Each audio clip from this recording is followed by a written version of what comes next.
जय हिंद दोस्तों, आपका स्वागत है आपके चैनल इन्फो फॉर फौजी में। ये वीडियो जो एट्थ पे कमीशन को हम बना रहे हैं, ये इसलिए बना रहे हैं ताकि आपको हमने पहले वीडियो बनाए कि पे कमीशन का अनाउंसमेंट जब हुआ था और अब ये क्यों लागू हुआ है, इसके पीछे गवर्नमेंट की मनोकांक्षा क्या है। एट्थ पे कमीशन लागू होना बहुत बड़ा न्यूज़ है। क्यों?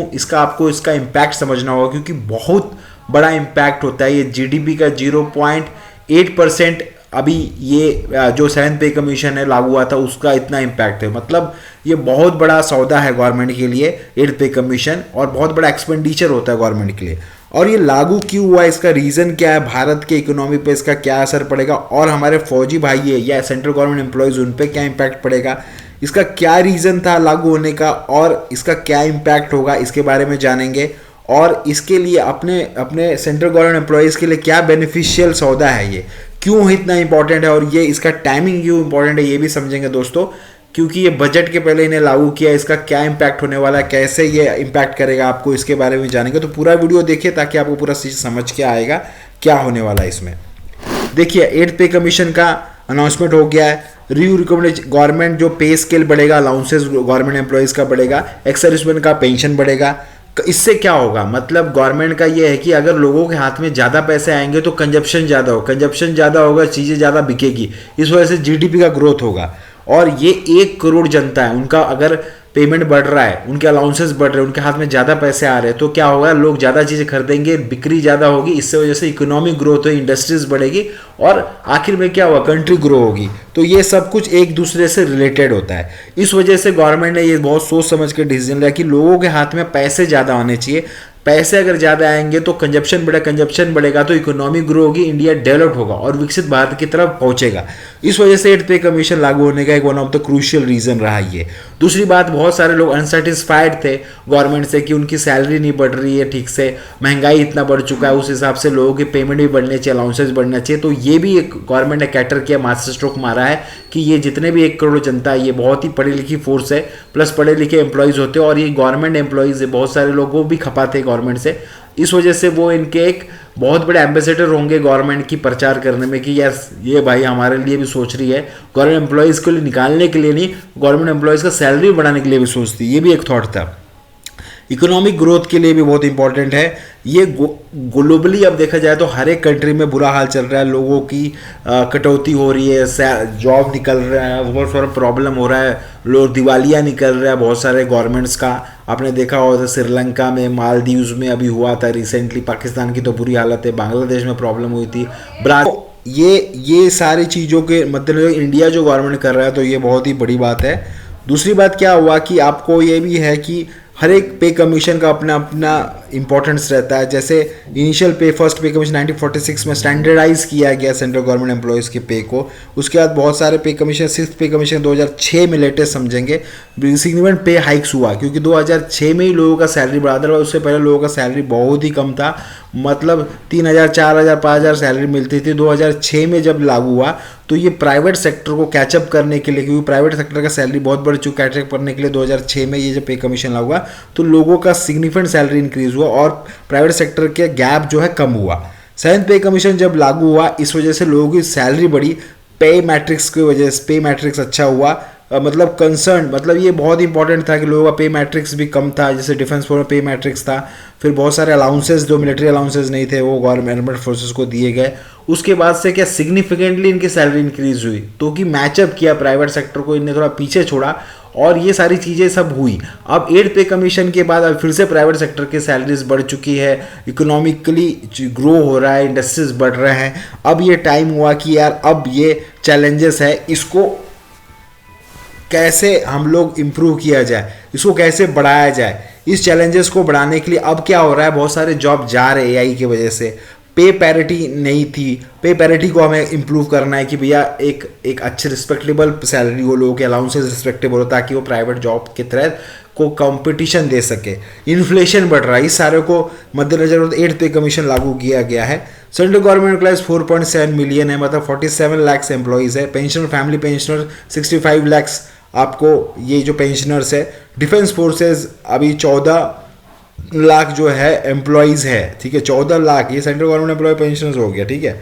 उसके बाद आप देखोगे डिफेंस फोर्सेज है 14 लाख है जो एक्टिवली काम करते हैं। उसके बाद उसके बाद 1.9 मतलब नियर अबाउट 20 लाख जो पेंशनर्स है डिफेंस पेंशनर। ये क्या होता है 2 ईयर, उसमें और भी प्रोग्रेसिव मेजर्स दिए जाएंगे। 2 ईयर्स ऑफ चिल्ड्रन लीव का भी ऐसा चल रहा है प्रोविजन लेडीज के लिए। कंपल्सरी केयर लीव होगा फॉर 6 मंथ फॉर एलिंग रिलेटिव, जो बीमार अगर कोई घर में उनके लिए 6 महीने का लीव का भी प्रोविजन दिया जाएगा। अब क्या हुआ, वाई डी एनुअल का नॉट इनफ, मतलब लोग का पहले के लगा कि डीए और एनुअल इंक्रीमेंट होगा, इस तरह से काम चलेगा, पे कमीशन नहीं लागू होगा। पर डीए एडजस्टमेंट इन्फ्लेशन, मतलब इससे क्या होता है कि ऐसा नहीं होता है कि सिर्फ डीए बढ़ने से लोगों की सैलरी हाइक हो। जो 6% अगर साल का 6 से लेके 8% बढ़ रहा है, बट महंगाई करीब करीब ज़्यादा बढ़ रही है 10-12%, और कॉस्ट चीज़ों के बहुत बढ़ रहा है, तो वो मैच नहीं होता है। लोग का पेइंग कैपेसिटी बहुत कम हो जाता है, फिर वो गरीबी में आ जाते हैं और उनके लिए जीना मुश्किल हो जाता है। इस वजह से ये एनुअल इंक्रीमेंट, ये सारी चीज़ें मैचअप नहीं होगी। स्ट्रक्चरल पे कमीशन की वजह से लोगों का पे स्ट्रक्चर अच्छा होता है और उनकी पेइंग कैपेसिटी बढ़ती है और वो आराम से जी खा सकते हैं। ये सब चीज़ें इंपॉर्टेंट थी ये सब लागू करने के बजाय। पे एंड कमीशन एक्सपेंडिचर, अब क्या होगा, अब आपको मैं इसे बता रहा था ना कितना होता है पेंशन एक्सपेंडिचर, कितना होता है। देखिए 1990 में 0.6% ऑफ जीडीपी था, जो कि 2022 और 23 में 1.7% ऑफ जीडीपी हो गया पेंशन एक्सपेंडिचर। 2023-24 में 2.34 लाख करोड़ पेंशन था, जो कि 0.8% ऑफ जीडीपी, मतलब इंडिया ग्रो कर गया, ये 1.7% तक ही पहुंचा था जीडीपी के। अब ये फिर से कम होके, क्योंकि इंडिया ग्रो हुआ, ये 0.8% ऑफ जीडीपी हो गया। सैलरी एक्सपेंडिचर कितना है, 1.62 लाख है, मतलब 3.3% ऑफ टोटल एक्सपेंडिचर जो गवर्नमेंट करता है, उसमें से जो सैलरी पे करता है सेंट्रल गवर्नमेंट एम्प्लॉइज़ की, वो हो जाती 1.62 करोड़, मतलब 3.36% सैलरी एक्सपेंडिचर राइजिंग। और इम्प्लीमेंटेशन जब होगा, ये OROP जो हुआ अभी रिसेंटली 1 रैंक 1 पे, इससे भी बहुत सारा कॉस्ट गवर्नमेंट का बढ़ा है। उसके बाद यूनिफाइड पेंशन स्कीम से वजह से बढ़ा हुआ है। गवर्नमेंट एम्प्लॉइज़ का, जैसे गवर्नमेंट एम्प्लॉइज़ और सेंट्रल पब्लिक सेक्टर जो एक होता है ना, सेंट्रल पब्लिक सेक्टर जो ऑर्गेनाइजेशन है हमारे इधर, जैसे सेल हो गया या बहुत सारे सेंट्रल गवर्नमेंट के नेल्को हो गया, ये नवरत्ना जो कंपनियां हैं, इनका क्या हायर सैलरीज होती है, उसका परफॉर्मेंस का भी पे होता है, उनके पर्क्स कंपेयर मतलब इनको बेनिफिट ज़्यादा मिलता है। इस वजह से ये इनका सैलरी आप देखोगे हायर एंड पे होता है। गवर्नमेंट एम्प्लॉय बेसिक पे DA HRA TA और पेंशन होता है, ये सारी चीज़ें होता है। इस वजह से ये भी पे कमीशंस का इंपॉर्टेंस होना बहुत ज़रूरी है।